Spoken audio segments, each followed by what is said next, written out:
Bila aku tengok trailer lah, aku cakap wow, ni saudara mara X-Men, ni saudara mara Wolverine ke? Logan punya saudara mara ke?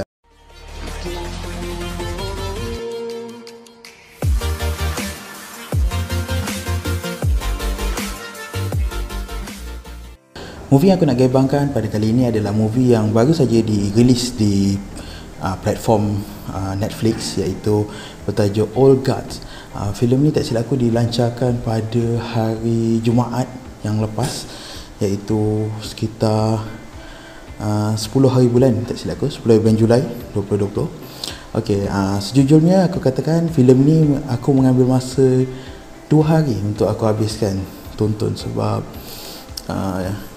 aku tak biasa tonton filem dekat phone. Sebenarnya aku kalau nak tonton filem sama ada dekat wayang ataupun dekat screen TV, tapi sebab rumah aku ni, kawasan rumah aku tak ada wifi yang elok, so aku tak boleh connectkan Netflix tu dengan smart TV, so aku tengok pada aku punya phone sahajalah.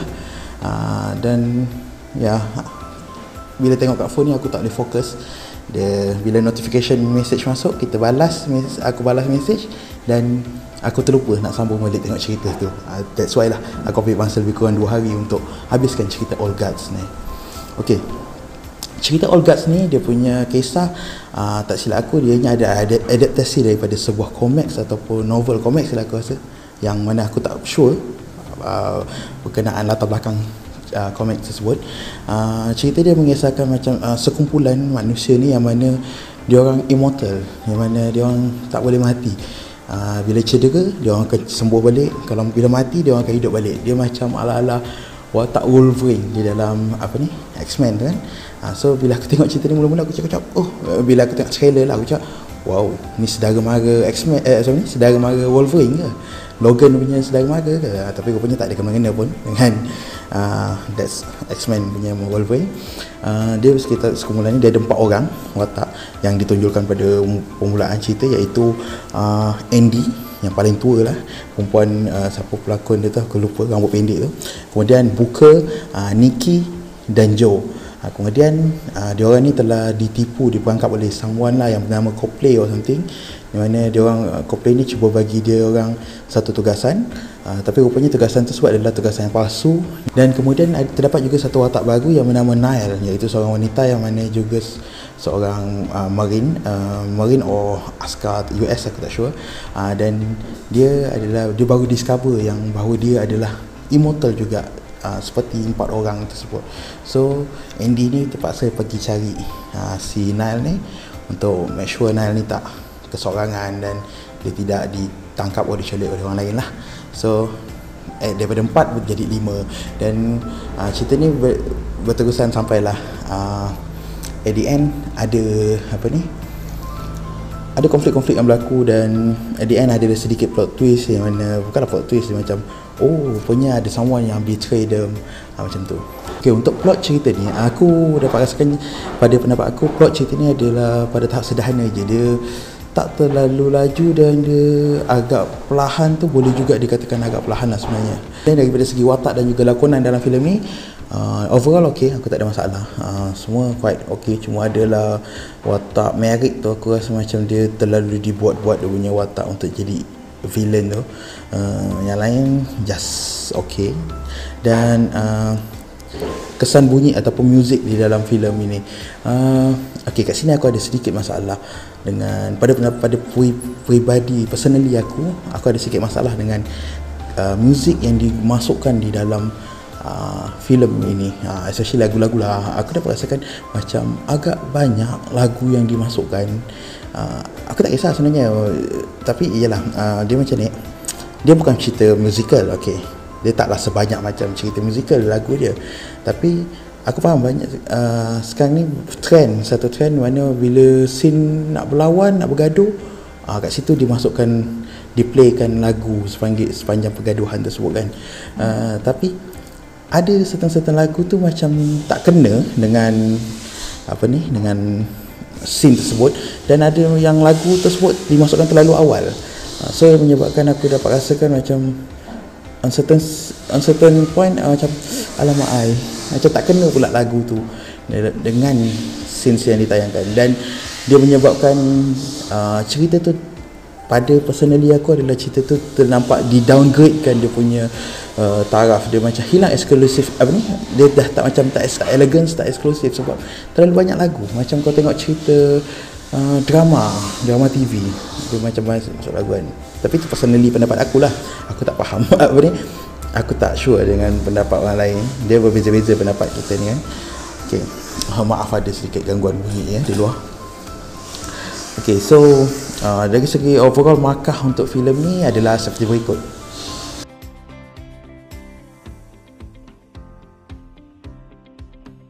So markah keseluruhan untuk cerita All Gods yang ditayangkan di Netflix ni adalah sebanyak 3.5/5 ataupun pada segi peratusannya adalah sebanyak 70%, dan ianya berjaya mendapat grade B. Okey. Cerita ni adalah cerita yang pada aku okey untuk permulaan. Untuk permulaan cerita ni, untuk dia macam aku rasa dia akan jadi satu franchise filem di Netflix. Sebab dia at the end of the movie dia ada bagi sedikit teaser macam mungkin akan ada sambungan kepada cerita All Gods ni. Dan mungkin juga disebabkan dia nak buat sambungan kepada sequel kepada cerita ini, mungkin disebabkan itulah aku dapat perasan yang ada sedikit longgar daripada segi penceritaan latar belakang, macam mana kisah di sebalik immortality yang dia orang ada ni. Dia macam kita masih tak faham, masih tak tahu, penonton masih tak tahu macam mana, apa sebenarnya immortality dia orang ni, macam mana dia orang boleh dapat immortality ni, dan macam mana tiba-tiba immortality tu boleh hilang dengan tanpa sebab, tanpa warning apa kan. So benda tu bila at the end of the movie aku dapat dia macam ada hint untuk sequel, so aku dapat rasa mungkin dia simpan untuk for the next sequel movie lah, untuk poin-poin tersebut.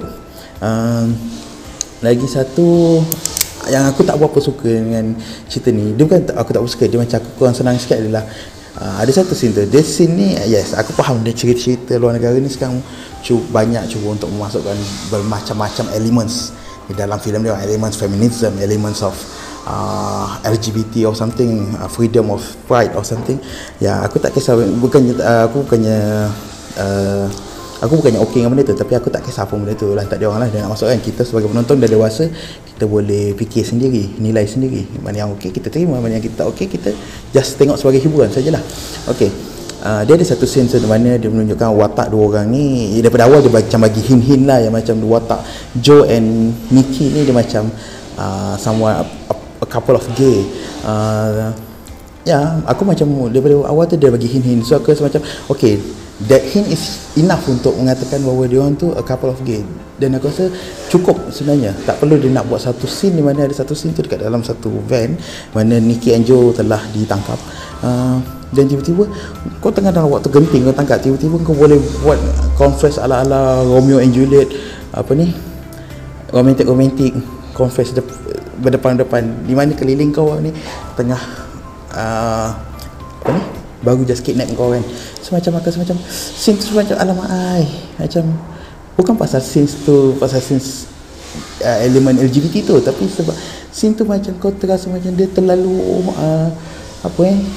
terlalu gairah, terlalu macam beria nak masukkan elemen tu di dalam filem ini. Macam kalau kau just daripada kalau sampai pada permulaan cerita tu dia macam dia bagi hint-hint tu, aku okey je, kita tahu pun dia nak masukkan elemen tu, tapi dia macam tak terlalu menunjuk sangat dah. Tapi bila dia sampai scene tu, dia macam kita terasa macam dia terlalu beria sangat nak masukkan elemen tu dalam filem tu, sampai aku rasa macam jadi macam tak smooth filem tu, macam cacat jadinya. Sebab macam peliknya pasal scene sini dia punya, bukan aku kan bermasalah dengan dia punya apa ni isu elemen LGBT tu, tapi aku bermasalah dengan cara dia memasukkan elemen tu di dalam filem tu, dalam filem All Gods ni. Dia macam macam aku cakap terlalu beria, macam terlalu memaksa untuk dimasukkan. Benda tu macam not the correct place untuk benda tu, tapi dia nak juga masukkan. So jadilah macam aku, macam pada aku macam that seems agak awkward dan macam tak kemas. So cerita ni aku harap ramai kawan-kawan aku yang tengok dan bagikan respon yang agak nice kepada filem ni. Dan aku harapkan more dan something yang nice daripada dalam sequel dan juga episod seterusnya. Ini something yang agak menarik, dan bila dia tayangkan Netflix ni aku rasa macam quite nice, sebab sekarang ni kita nak pergi tengok wayang pun agak susah dan macam-macam peraturan SOP kita kena ikut. Tapi still ada sebagai peminat, setengah peminat movie seperti aku ni yang mana agak old school lah, aku rasa aku still prefer untuk pergi tengok wayang, pergi tengok movie di wayang berbanding tengok di rumah, sebab feel berbeza dan kita tak ada gangguan, kurang gangguan bila kita tengok dalam wayang berbanding kita tengok kat rumah. Kerana bila kita tengok kat rumah, ada orang panggil lah, ada orang datang rumah lah, dan kalau kita tengok phone lagi lah, message notification WhatsApp masuk, kita dah terganggu. Tapi ya, kita berharap virus COVID-19 ni dapat segera nyah daripada negara kita, dan ianya dapat sembuh, dan ekonomi kita akan kembali bergerak seperti sedia kala, dan kita dapat hidup seperti normal yang biasa. So sekian itu sajalah aku punya review berkenaan dengan movie All Guts yang ditayangkan di Netflix ini. Dan sekiranya terdapat apa-apa yang tersilap kata ataupun terkasar bahasa sepanjang video ini, aku mohon maaf, dan semoga kita berjumpa lagi di lain video, insyaAllah. Assalamualaikum.